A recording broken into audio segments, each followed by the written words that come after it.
Confirmation mentors, thank you so much for being a part of this ministry this year.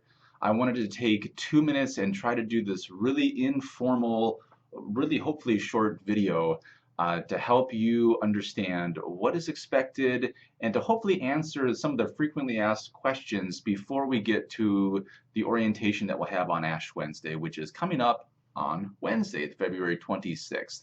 So just really quick. Um, Orientation for mentors, students, and parents of students takes place following Ash Wednesday, February 26th, around 7:30. That's when the service ends. That's when orientation begins, and we'll be done hopefully before, well, we will be done before 8 o'clock.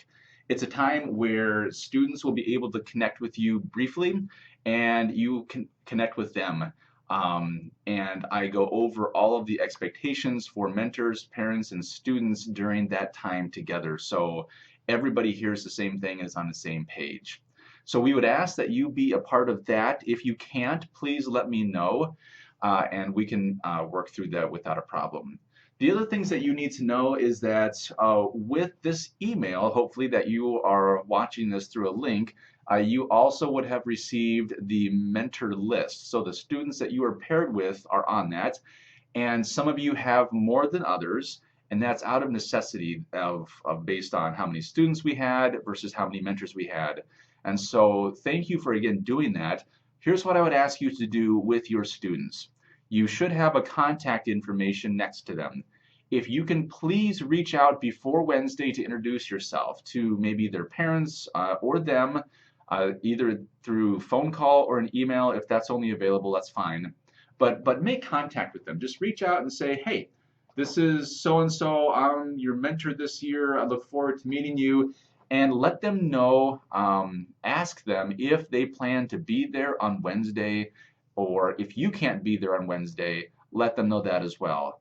I would encourage you to be able to get their contact information, or for you to give them your contact information, because what I'm asking people during orientation is for each person, student or mentor, to let the other know if he or she can't be there on any given night.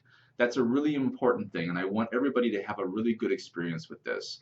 And it's not a good experience when somebody shows up and the other person doesn't, and you have no idea that that person wasn't going to be there.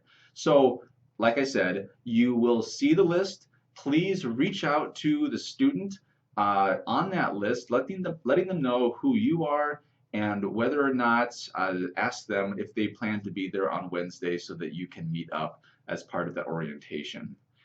You might be asking yourself still, like, what do I have to do? What do I have to know? The answer is you don't have to do or know much of anything. What you have to do is have a conversation. And conversations are being based around the Lenten Mentoring Guidebook, which you'll find attached as part of this email that I sent out. Use this as a tool, as a reference. Let your conversations flow from it, but don't be limited by it.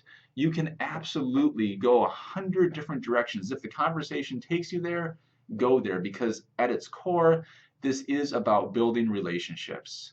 You can meet before or after the worship service, but work that out with the student that you are paired with, okay? It's totally optional. You can do either or, but it really depends on schedules and if that all works out. What else do I need to let you know? If at any time you are having problems, please let me know. Again, this is a great ministry opportunity. We don't want it to be something that is life-taking from you. We want it to be life-giving. So let me know if you're having any problems along the way and we can sort those out. And the last thing that I will say is this. There are always people who say, following mentoring, that, geez, you know, the person that I was paired with, the students, they just didn't talk very much. I felt like I did all the talking, and I don't know how beneficial it was to them. They're middle school kids. Some are very talkative, some are incredibly mature, some, this is a big stretch. This is a big stretch for them to sit with somebody that they don't know and get to know them a little bit. And they might not say more than 3 words. That's okay. Don't let that be your criteria, your focus as to whether or not this was successful. The fact that you are giving your time and energy and expressing an interest and listening, that is so important. And kids pick up on that, and if they feel that there is somebody else outside of their parents who they have as a caring adult in their life, that's huge. So whether or not you have lengthy conversations doesn't matter. What matters is that you are there and that you are present. Again, if you have any other questions that don't get answered through this little video or the email that I sent out, please let me know. Give me a call, send me an email, and I'll be happy to talk more with you. Again, thank you for your willingness to be a part of this ministry. See everybody on Ash Wednesday. Take care.